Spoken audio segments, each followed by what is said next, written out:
ሐቂቀተን እኔ በጣም ነው የሚያሳዝነኝ። ምክንያቱም ከሚሰሩት ስራ አንፃር የሚያደርጉትን ነገር እየተመለከቱ ፋኖን ይደግፋሉ። ፋኖ ሀገርን ለማጥፋት ነው እንጂ ቁርጦ የተነሳው ለሀገር ወይ ሀገርን እኔ አስተዳድራለሁ በሚል እንደዚህ አይነት ማስተዳደር ስለሌለ እኔ ሀገር አስተዳድራለሁ የሚል ሰው መልካም ነገር ሰርቶ ነው መልካም ነገር እያሳየ ነው የሚመጣው ሀገርን ለመረከብ ማለት ነው።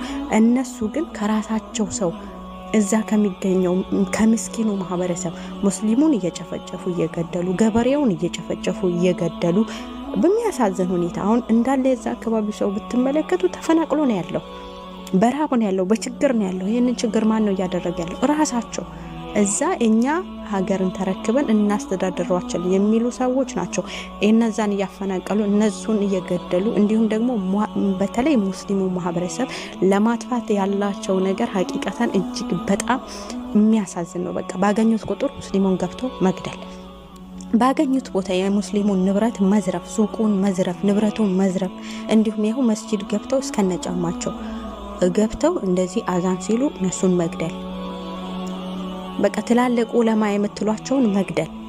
ስንት ነው እየሰማን ያለ ነው። ሐቂቃ በጣም ልብ የሚሰብር ነገር ነው። ግን እናንተ ሙስሊሞች ከነዚያ ጋር ሆናችሁ እውነት ለሀገር ይጠቅማሉ፣ ነገ ለኛ ይጠቅሙናል፣ ነገ ሀገር ይመራሉ ብላችሁ የምታስቡ ከሆነ ተሳስታችኋል።